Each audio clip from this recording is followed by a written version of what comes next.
हमारा सब्जेक्ट है structural mechanics.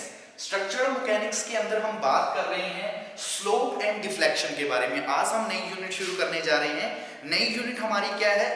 Unit का नाम है स्लोप एंड डिफ्लेक्शन। तो स्लोप एंड डिफ्लेक्शन के अंदर सबसे पहले हम बात करेंगे स्लोप के बारे में। सबसे पहले हमारे बारे जो हमारा चैप्टर का नाम या फिर यूनिट बोल सकते हैं वो है स्लोप एंड डिफ्लेक्शन। इसके अंदर हम स्लोप और डिफ्लेक्शन दोनों के बारे में बात करेंगे कि स्लोप क्या होती है, डिफ्लेक्शन क्या होती है। तो यहाँ पे जो हम टॉपिक शुरू करने जा रहे हैं वो है डिफ्लेक्शन। डिफ्लेक्शन के बाद हम बात करेंगे स्लोप के बारे में। तो डिफ्लेक्शन क्या है? डिफ्लेक्शन हमारे बीम का वो मेंबर है जहां हमारे हम बोल सकते हैं कि deflection is a section of a beam, कि हमारे बीम का वो सेक्शन कौन सा? As the vertical displacement of the neutral axis of the beam, कि जो वर्टिकल डिस्प्लेसमेंट हो रहा है कहां से? न्यूट्रल एक्सिस से। आपको बताया है न्यूट्रल एक्सिस। न्यूट्रल एक्सिस कौन सी होती है बीम की? वो एक्सिस जिस एक्सिस पे जो हमारी स्ट्रेसेस हैं वो जीरो होती है। जिस भी एक्सिस पे हमारी स्ट्रेसेस जब जीरो होंगी तो उस एक्सिस को हम क्या बोलते हैं? वो एक्सिस कहलाती है न्यूट्रल एक्सिस। तो हमने भी इसके अंदर हमने यही बात किया है, the vertical displacement of the neutral axis of the beam, कि बीम की न्यूट्रल एक्सिस पर जो वर्टिकल डिस्प्लेसमेंट हो रहा है at the particular section due to bending की वजह से हमारे बीम के पर्टिकुलर सेक्शन के ऊपर, यानी कि मान लीजिए ये हमारा एक बीम है, ये हमारा क्या है? एक बीम है, ठीक है। मान लीजिए ये आपके पास क्या है? बीम है, और बीम के सेंटर से मान लीजिए ये जा रही है न्यूट्रल एक्सिस। ये हमारी क्या है? एक न्यूट्रल एक्सिस है। न्यूट्रल एक्सिस आपको पता है, न्यूट्रल एक्सिस हम किस एक्सिस को बोलते हैं? जिस एक्सिस पे जो स्ट्रेस है वो जब जीरो होती है तो वो एक्सिस हमारी कहलाती है न्यूट्रल एक्सिस। तो हमने क्या लिखा था? Vertical displacement. जो वर्टिकल यानी कि इस तरह से एक वर्टिकल डिस्प्लेसमेंट है, मान लीजिए ये वर्टिकल डिस्प्लेसमेंट हो रहा है हमारी न्यूट्रल एक्सिस पे। The vertical displacement of the neutral axis of beam, beam की न्यूट्रल एक्सिस पे जो वर्टिकल डिस्प्लेसमेंट हो रहा है और क्या है? एट द पर्टिकुलर सेक्शन, और एक पर्टिकुलर सेक्शन है, मान लीजिए ये हमारा बीम है, बीम की न्यूट्रल एक्सिस की पर्टिकुलर सेक्शन है, इसके ऊपर जो वर्टिकल डिस्प्लेसमेंट हो रहा है ड्यू टू बेंडिंग, किसकी वजह से? बेंडिंग की वजह, क्योंकि जब हम बेंडिंग फोर्स अप्लाई करते हैं, बेंडिंग मूवमेंट अप्लाई करते हैं तो उसकी वजह से हमारे बीम की एक न्यूट्रल एक्सिस पे क्या हो रही? वर्टिकल डिस्प्लेसमेंट हो रहा है। क्या हो रहा है? वर्टिकल डिस्प्लेसमेंट हो रहा है। उसको हम क्या बोल देंगे? वो हमारा कहलाएगा डिफ्लेक्शन। डिफ्लेक्शन यानी कि चेंज हो रहा है, यानी कि जो हमारा बीम है, बीम की न्यूट्रल एक्सिस पे जब भी हमारी क्या बोल सकते हैं फोर्सेस लगेगी तो उसकी वजह से डिफ्लेक्शन आ रहा है, चेंज आ रहा है। तो वही हमने यहाँ पे किसकी वजह से हो रहा है? बेंडिंग की वजह से। तो हम क्या लिख सकते हैं जब भी हम बात करेंगे हमारी किसके बारे में? डिफ्लेक्शन के बारे में। तो डिफ्लेक्शन के अंदर हम क्या लिखेंगे कि क्या है? The vertical displacement of the vertical displacement of the neutral axis of beam, the vertical displacement of the neutral axis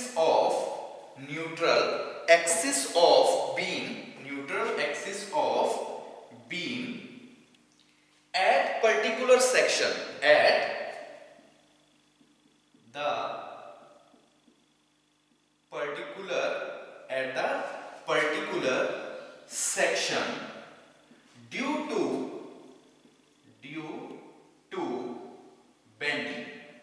bending की वजह से, ठीक है, बेंडिंग की वजह से पर्टिकुलर सेक्शन के ऊपर हमारे बीम की जो न्यूट्रल एक्सिस है उसके ऊपर जो वर्टिकल डिस्प्लेसमेंट है वो हमारा क्या कहलाएगा? डिफ्लेक्शन। हम क्या बोल सकते हैं? Deflection at A given section of a beam, कि हमारे बीम के वो पर्टिकुलर सेक्शन पे जो कि क्या है?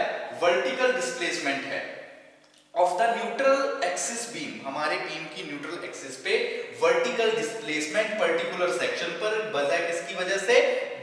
बेंडिंग की वजह से। तो वो हमारा क्या कहलाएगा? उसको हम बोल देंगे डिफ्लेक्शन। वो हमारा क्या कहलाएगा? डिफ्लेक्शन। ये तो हमने बात की डिफ्लेक्शन के बारे में, पता लगा डिफ्लेक्शन के बारे में कि क्या है, the vertical displacement of the neutral axis beam of at the particular section due to bending. Bending की वजह से हमारे पर्टिकुलर सेक्शन पे बीम के जो वर्टिकल डिस्प्लेसमेंट हो रही है उसको हम क्या बोल देंगे, वो हमारी कहलाएगी डिफ्लेक्शन। अब हम बात कर लेते हैं डिफ्लेक्शन के बाद नेक्स्ट हमारा जो टॉपिक है जो है वो है स्लोप। नेक्स्ट हम बात करते हैं स्लोप के बारे में। ये तो हमने बात की हमारे किसके बारे में, डिफ्लेक्शन। अब हम बात कर लेते हैं स्लोप के बारे में कि स्लोप क्या है, slope eight A given section of a beam. ये भी सेम इसी तरह है जैसे हमने इसमें बात की थी कि deflection is the given section of the beam, कि हमारे बीम के वो सेक्शन पे। इसमें भी स्लोप क्या है, the slope is given at the section of beam as the angle made by the, कि इसके अंदर स्लोप के अंदर क्या है, एक एंगल क्रिएट हो रहा है। स्लोप के अंदर हम क्या बात कर लेंगे कि जब हम बेंडिंग अप्लाई कर रहे हैं, जब कोई भी फोर्सेस अप्लाई कर रहे हैं तो उसकी वजह से एक एंगल क्रिएट हो रहा है। The angle made by the tangent drawn at the corresponding section of A deflected beam with the horizontal. यानी कि हमारा कोई बीम है, हमारा जैसे कि मान लीजिए ये बीम है, ये हमारा क्या है, एक बीम है। बीम के ऊपर जब भी हम कोई फोर्सेस अप्लाई करेंगे कोरस्पोंडिंगली तो क्या होगा, इसके अंदर एक डिफ्लेक्शन आ जाएगा। डिफ्लेक्शन होगा तो डिफ्लेक्शन जो हमारा डिफ्लेक्टेड बीम होगा, यानी कि जिसके एक तो हमारा हमने माना हुआ है ये सिंपल बीम है, लेकिन इसी बीम के अंदर जब डिफ्लेक्शन आ जाएगा तो डिफ्लेक्शन की वजह से मान लीजिए यहां सिंपल एक बना लेते कॉलम की तरह कि मान लीजिए ये आपका क्या है, एक बीम है, ठीक है, एक बीम है। इसके अंदर जब वर्टिकल डिस्प्लेसमेंट आएगा तो वर्टिकल डिस्प्लेसमेंट की वजह से क्या होगा, डिफ्लेक्शन होगा, जो हमने यहीं पे बात की है। लेकिन स्लोप, यहाँ पे तो हम ले रहे हैं एक सिंपल बीम के बारे में, लेकिन जब हम स्लोप की बात करेंगे तो स्लोप के अंदर जो एंगल की हम बात करेंगे वो एंगल हम बात करेंगे हमारे डिफ्लेक्टेड बीम के बारे में, यानी कि जिसके अंदर डिफ्लेक्शन आ चुकी है। मान लीजिए ये बीम है, बीम का जब हम फोर्सेस अप्लाई करेंगे तो मान लीजिए इसके अंदर इस तरह से क्या आ चुका है, डिफ्लेक्शन आ चुका है। मान लीजिए ये क्या है, एक डिफ्लेक्शन है। हमारा बीम इस तरह से था, लेकिन जब बेंडिंग की वजह से, ड्यू टू बेंडिंग की वजह से हमारे जो बीम है, सिंपल बीम है, सिंपल बीम के अंदर क्या हो चुका है, बेंड आ चुका है, डिफ्लेक्शन आ चुका है। तो इस ये हमारा क्या होता है, यानी कि जब हम बात करेंगे स्लोप की तो स्लोप के अंदर जो हम बीम लेंगे, यानी कि जिस बीम के रिलेटिव हम स्लोप को डेरिफाई करेंगे, डिफाइन करेंगे, डेरिवेट करेंगे, तो वो हम लेंगे एक डिफ्लेक्टेड बीम के रिलेटेड। वो हम किसके लेंगे, एक डिफ्लेक्टेड बीम के रिलेटेड। तो यहीं से हम डिफ्लेक्टेड बीम के बारे में लिख लेंगे कि डिफ्लेक्टेड बीम की डेफिनेशन के अंदर क्या आ जाएगा, the angle made by the angle, यानी कि जब हमारा डिफ्लेक्शन हुआ, मान लीजिए ये हमारा डिफ्लेक्शन हो रहा है, यहाँ पे जो आ रहा है मान लीजिए ये है डिफ्लेक्शन, हमने डेल्टा लिख दिया डिफ्लेक्शन, इसका मतलब है जो चेंज आया है। ओरिजिनल हमारा बीम ऐसा था, लेकिन जब बीम अप्लाई, जब इसके ऊपर हमने बेंडिंग अप्लाई की तो बेंडिंग की वजह से हमारे बीम के अंदर आ गया डिफ्लेक्शन, तो ये हमने साइन लिख दिया डिफ्लेक्शन का। डिफ्लेक्शन की वजह से जो एंगल क्रिएट हुआ है, यानी कि जब हमने डिफ्लेक्शन किया तो यहाँ पे एंगल बना थीटा, इस तरफ भी एंगल हमारा क्रिएट हो गया थीटा। तो ये जो एंगल बन रहा है इसको हम बोल देते हैं स्लोप। ये जो एंगल बना है बेंडिंग की वजह से हॉरिजॉन्टल में, तो वो एंगल हमारा कौन सा कहलाएगा, वो एंगल उसको हम बोल देंगे स्लोप। तो यही हमने यहां बात कर रहे हैं, the angle made by the tangent draw two the corresponding section of the deflected beam, कि हमारा जो डिफ्लेक्टेड बीम है, डिफ्लेक्टेड बीम के अंदर जो एंगल क्रिएट हो रहा है टेंजेंट फोर्सेस की वजह से, जब हम टेंजेंट करेंगे यानी कि बेंडिंग की वजह से, वो एंगल हमारा क्या कहलाएगा, वो भी एंगल हम उसको बोल देंगे स्लोप, ठीक है, विद द हॉरिजॉन्टल, क्योंकि हॉरिजॉन्टल बन रहा है, ये एंगल हमारा क्या कहलाएगा, हॉरिजॉन्टल। तो अब हम बात कर लेते हैं, ठीक है, ये पता लगा एंगल के बारे में, स्लोप किस तरह से बनी। तो अब हम लिख लेते हैं इसकी डेफिनेशन। तो स्लोप की डेफिनेशन के अंदर क्या आ जाएगा, the angle made by the angle made by the tangent, made by the tangent, the angle made by the tangent drawn at corresponding, यानी कि corresponding की वजह से at corresponding, ठीक है, at corresponding, the angle made by the tangent draw at the corresponding section of the deflected beam deflected beam यानी कि कौन सा बीम, जो अभी आपको ड्रॉ करके दिखाया था जिसके अंदर डिफ्लेक्शन आ चुकी है। Deflected beam with the horizontal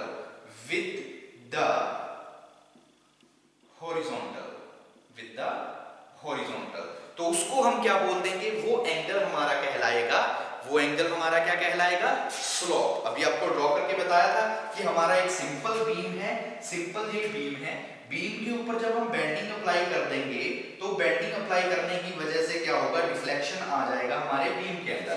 तो ये हमने डिफ्लेक्टेड बीम के रिलेटेड ही हम बात करेंगे। डिफ्लेक्टेड बीम है जब हम, ये हमारा क्या आ चुका है, डिफ्लेक्शन आ चुका है। डिफ्लेक्शन यानी कि डिफ्लेक्टेड बीम में आता है। तो डिफ्लेक्टेड बीम, यहां पे हमने क्या लिखा था, angle made by the tangent draw at the corresponding section of the deflected beam.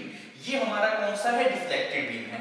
Deflected beam पे टेंजेंट ड्रॉ की वजह से जो एंगल क्रिएट हो रहा है, जो एंगल बन रहा है, एंगल मेड, तो वो एंगल हमारा कौन सा कहलाएगा, उसको हम क्या बोल देंगे, स्लोप। तो वो हमारी क्या रहेगी, स्लोप। ठीक है, तो इस तरह से हम बात कर लेंगे हमारे स्लोप के बारे में और डिफ्लेक्शन के बारे में। ठीक है, स्लोप एंड डिफ्लेक्शन। एक हम बात कर लेते हैं मूवमेंट एरिया मेथड। ठीक है, एक टॉपिक है छोटा सा, ये पता लगा स्लोप और डिफ्लेक्शन के बारे में। अब हम बात करते हैं स्लोप और डिफ्लेक्शन के बाद मूवमेंट एरिया मेथड के बारे में। ठीक है, इसको रफ कर देते हैं। मूवमेंट एरिया मेथड, क्या, मूवमेंट एरिया मेथड। इसके अंदर जो हम आगे न्यूमेरिकल्स भी करेंगे, न्यूमेरिकल्स हम करेंगे सिंपल सपोर्टेड बीम, और जो हमारा यूडीएल होगा, यूडीएल यानी कि यूनिफॉर्म डिस्ट्रीब्यूटेड लोड, तो उसके रिलेटेड हम एक दो न्यूमेरिकल्स के बारे में भी बात करेंगे। क्योंकि यूडीएल के बारे में, यूनिफॉर्म डिस्ट्रीब्यूटेड लोड क्या होता है, सिंपल सपोर्टेड बीम क्या होता है, इसके बारे में आप जो हमारी बीम की यूनिट थी उसके अंदर भी बात कर चुके। हम इसके अंदर सिर्फ उनके क्या करेंगे, न्यूमेरिकल्स करेंगे। अभी जो नेक्स्ट टॉपिक आपको बताया, नेक्स्ट टॉपिक हमारा क्या है, मूवमेंट एरिया मेथड। नेक्स्ट जो हमारा टॉपिक है वो है मूवमेंट एरिया मेथड। ठीक है, मूवमेंट एरिया मेथड। तो देखिए, movement area method, the method for calculating slope and deflection, कि वो मेथड जिस मेथड के अंदर हम क्या कर रहे हैं, कैलकुलेट कर रहे हैं। किसको कैलकुलेट कर रहे हैं, जो हमारी स्लोप है और deflection. The method of calculating slope and deflection by consider the area of bending movement. ठीक है, उसको हम क्या बोल देंगे, मूवमेंट एरिया या फिर मूवमेंट एरिया मेथड। तो पता लगा मूवमेंट एरिया मेथड के बारे में कि द मेथड, कि वो मेथड जिस मेथड के अंदर हम कैलकुलेट कर रहे हैं, किसको कैलकुलेट कर रहे हैं, जो हमारी स्लोप और डिफ्लेक्शन है, by consider the area of movement of bending, कि जो बेंडिंग हुई है, यानी कि जो हमारा बेंडिंग हुई है, बेंडिंग का वो कितना एरिया है, उसको कैलकुलेट करना किसकी सहायता से, हमारे स्लोप और डिफ्लेक्शन की सहायता से। उसको हम क्या बोल देंगे, मूवमेंट एरिया मेथड। तो वो हमारा क्या कहलाएगा, मूवमेंट एरिया मेथड। तो हम क्या लिखेंगे, the method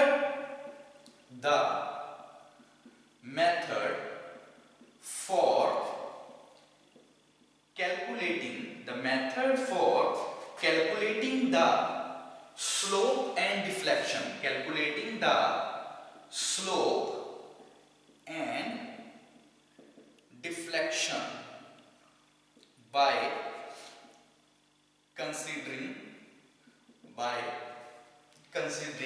the area of bending moment, considering the area of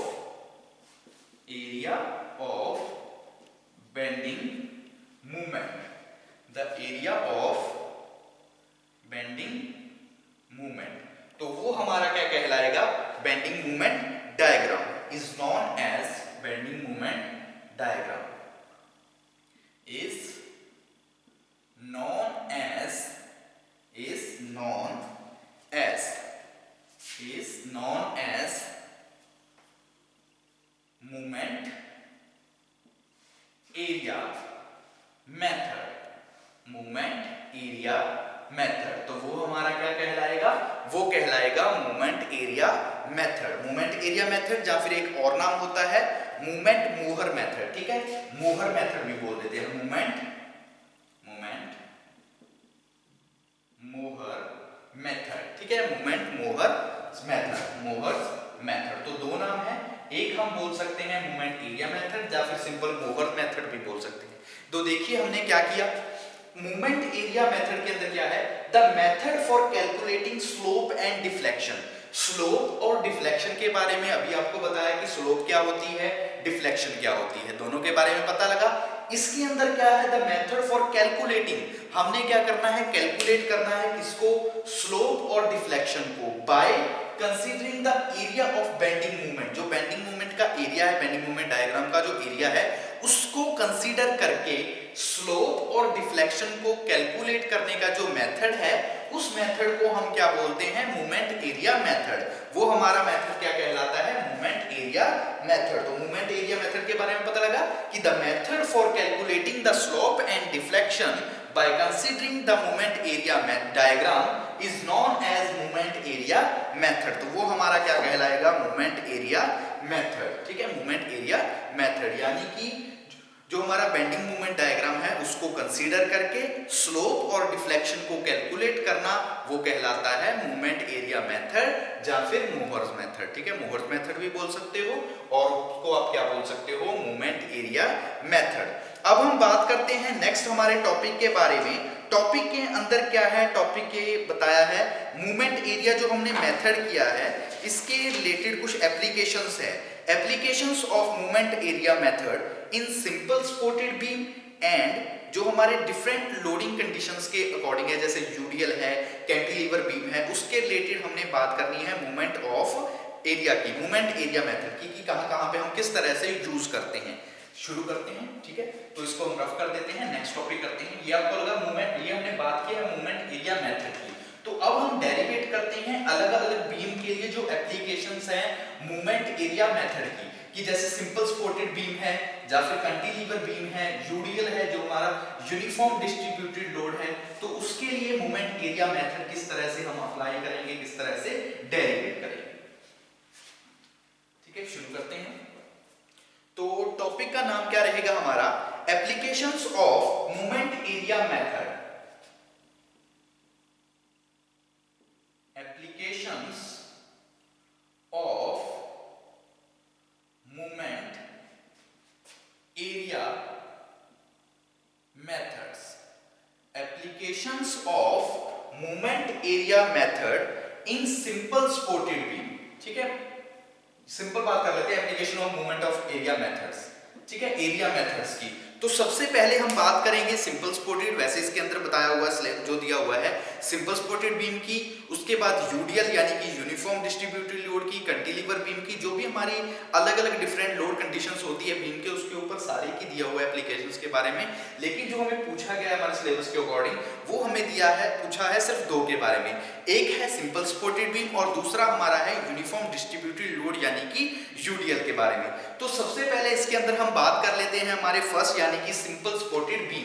तो application of movement area method की इसके अंदर पहला है हमारा सिंपल सपोर्टेड बीम, पहला हमारा कौन सा है, सिंपल सपोर्टेड बीम या फिर बोल सकते हो simply supported beam, simply supported beam. तो फर्स्ट जो हम एप्लीकेशन कर रहे हैं हमारे मूवमेंट एरिया मेथड की, वो हम कर रहे हैं हमारे पहले बीम के अंदर। पहला बीम हमारा कौन सा है, पहला बीम है हमारा सिंपल सपोर्टेड बीम। इसके बाद करेंगे हमारे सेकंड बीम के बारे में। सेकंड बीम हमारा कौन सा रहेगा, यूडीएल यानी कि यूनिफॉर्म डिस्ट्रीब्यूटेड लोड। तो सबसे पहले देखिए जब हम बात करेंगे at point load at mid span, यानी कि मिड पॉइंट पे जो लोड अप्लाई हो रहा है हमारे बीम के, आप इसको सिंपल सपोर्टेड बीम भी बोल सकते हो या मिड पॉइंट के रिलेटेड भी बोल सकते हो।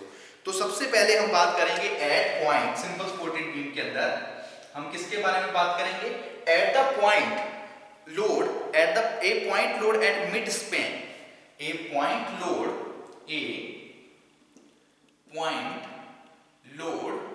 एट मिड स्पैन, कि जो जो हमारा बीम है, सिंपल सपोर्टेड बीम है, सिंपल सपोर्टेड बीम के जो मिड स्पैन है उसके ऊपर जब हम लोड अप्लाई करेंगे तो उस दौरान हमारा जो डिफ्लेक्शन रहेगा वो किस तरह से रहेगा। ठीक है, कि जो हमारा डिफ्लेक्शन है वो किस तरह से रहेगा। मान लीजिए यहाँ पे हम इस तरफ ड्रॉ कर लेते हैं कि हमारा एक बीम क्रिएट कर लेते हैं। ये हमारा क्या है, एक बीम है।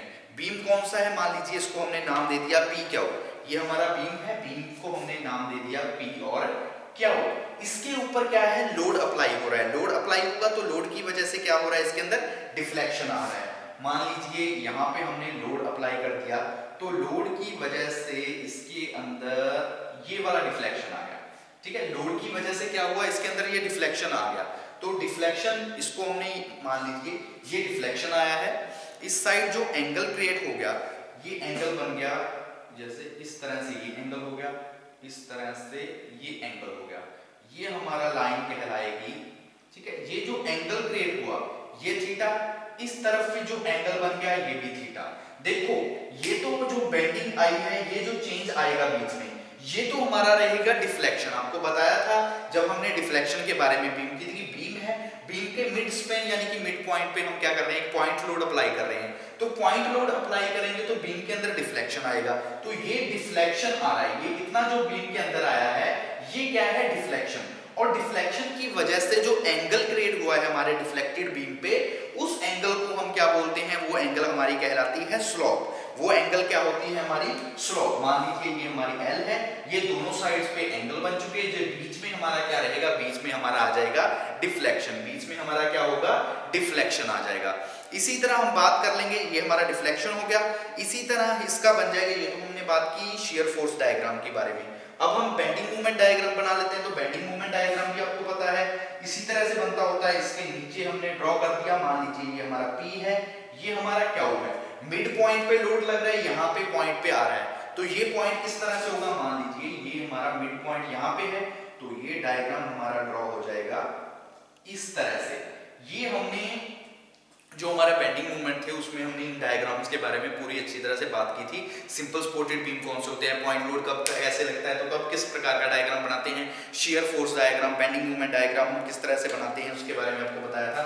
तो ये पॉइंट भी हमारा यहाँ पे रह जाएगा। यहाँ पे क्या लग रहा है, एक पॉइंट लोड लग रहा है। यहाँ पे हम क्या बोल देंगे, ये हमारा पॉइंट लोड लग रहा है। और ठीक है, ये हमारा हो जाएगा WL/W। ठीक है, W/4, WL डिवाइड बाय 4। यहाँ पे जो बन जाएगा हमारा, ये हम इसको क्या बोल देंगे, इसको बोल देंगे WL/4। ये हमारा WL/4 हो जाएगा। और ये हाफ वाली लेंथ है, ये हमारी हो जाएगी L/2। ये वाली जो लेंथ रहेगी ये हमारी हो जाएगी L/2, क्योंकि पूरी हमारी क्या है, L है। जब हम उसको हाफ करेंगे तो वो हमारा क्या बनेगा, L/2, यानी कि लेंथ का क्या हो जाएगा, हाफ हो जाएगा। यहाँ तक पता लगा, ये हमने बात की सिंपल इसके बारे में। ये हमारा होगा बेंडिंग मूवमेंट का डायग्राम। इसी तरह इसके अंदर डिफ्लेक्शन आ जाएगा, इसी तरह क्या हो जाएगा, डिफ्लेक्शन आ जाएगा, उसके बारे में बात।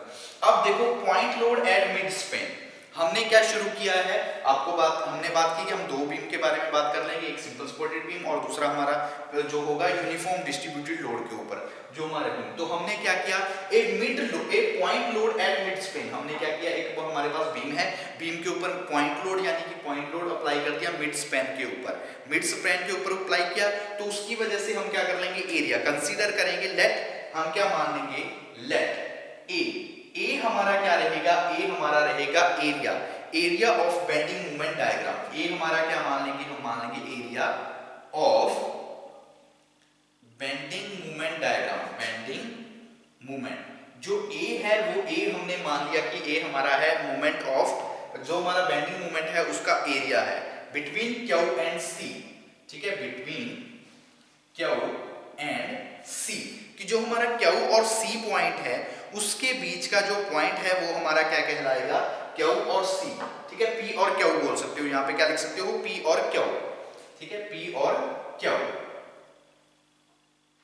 पी और क्यू, कि हमने क्या माना, जो एरिया है एरिया को हमने मान लिया, पी और क्यू के बीच का हमने एरिया मान लिया। कंसीडर कर रहे हैं हमारे पॉइंट लोड के बारे में, पॉइंट लोड अप्लाई किया तो ए हमने माना कि ए क्या है, एरिया है किसका, बेंडिंग मूवमेंट का, कौन सा, पी और क्यू का। तो इसी तरह जो हमारा फॉर्मूला बन जाएगा एरिया के रिलेटेड वो क्या बनेगा, 1/2 multiply 1/2 1/2 multiply WL divide by में 4, WL कहां से आया, ये रहा, WL डिवाइड बाय में 4 मल्टीप्लाई 1 बाय में 2, ठीक है, 1/2 1/2 मल्टीप्लाई में WL बाय 4 मल्टीप्लाई कर देंगे 1/2 के साथ, और जब हम इसको ओपन करेंगे तो क्या होगा, हमारे पास WL आ जाएगा, WL का क्या हो जाएगा स्क्वायर, WL का यहाँ पे क्या हो जाएगा, सॉरी ये L/2 है, ये क्या होगा हमारा L/2, तो WL को देखो 1/2 किया यानी कि 1/2 किसके साथ मल्टीप्लाई कर रहे हैं, WL 4 के साथ और L/2 के साथ, तो WL है L है, तो ये हमारा बन जाएगा WL का स्क्वायर, यहाँ पे क्या है 4 है, ठीक है, 2 4 4 को 1 मल्टीप्लाई करेंगे 4 चौक 16, तो डिवाइड बाय में क्या आ जाएगा 16, यहां तक पता लगा, एक बार यहां तक देख लीजिए, जो हमारा एरिया निकलेगा, एरिया हमारा क्या आ जाएगा 1/2, एरिया जब हम निकालेंगे इसका तो 1/2 मल्टीप्लाई कर देंगे WL/4 मल्टीप्लाई में L/2, तो यहां से हमारा एरिया आ जाएगा, ये एरिया हमारा क्या रहेगा WL का स्क्वायर डिवाइड बाय में 16।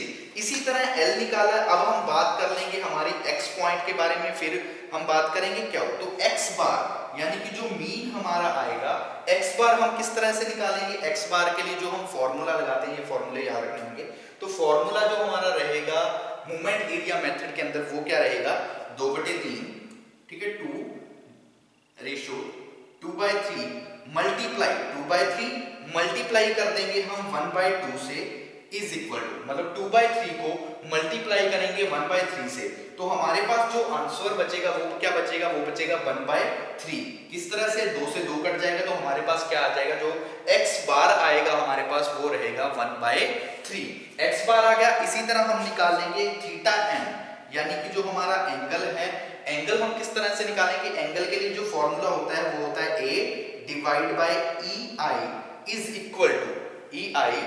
Equal to WL square divide by में, WL स्क्वायर डिवाइड बाय में आ जाएगा 16EI, ठीक है, 16EI, तो ये हमारा फॉर्मूला रहेगा किसके लिए, ये हमारा फॉर्मूला रहेगा जो भी हमारा, ठीक है, यहाँ पे I लिख देते हैं, L हो सकता है, ठीक है, L, ठीक है, ये हमारा फॉर्मूला रहेगा QM, यानी कि जो एंगल है स्लोप है, ठीक है, स्लोप को निकालने का, जो ये वाला एंगल है, एंगल को निकालने का हमारा फॉर्मूला क्या रहेगा, A divide by EL is equal to, ठीक है, EI, सॉरी EI है, यहाँ पे EI ही आएगा, EI is equal to WL square divide by में 16EI, ठीक है, 16EI, तो यहां से हम हमारा फॉर्मूला निकाल देंगे QM का, इसी तरह हम YM का, ये तो हमने QM का निकाला यानी कि थीटा का, इसी तरह अगर हम YM का निकालना चाहे यानी कि मोमेंट एरिया मेथड, M का मतलब है मोमेंट, यहाँ पे क्या आ जाएगा Y का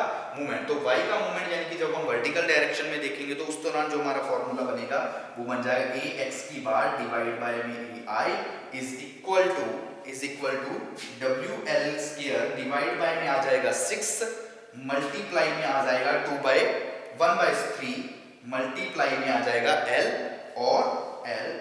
और EI, ठीक है, ये हमारा फॉर्मूला रहेगा किसके लिए, ये हमारा फॉर्मूला रहेगा जब हमने y निकालनी है मूवमेंट ऑफ, ठीक है, मूवमेंट निकालना है y एक्सिस पे, तो L3 डिवाइड बाय में हमारे पास आ जाएगा 48EI, ये हमारा फॉर्मूला रहेगा YM निकालने का, ठीक है, YM निकालने का फॉर्मूला हमारा क्या रहेगा ये, ठीक है, तो इस तरह से हम निकाल सकते हैं सिंपल सपोर्टेड बीम के अंदर एक पॉइंट लोड को मिड स्पैन के ऊपर, ठीक है, मिड स्पैन के ऊपर इस तरह से हम क्या निकाल सकते हैं, जो पॉइंट लोड निकाल रहे हैं।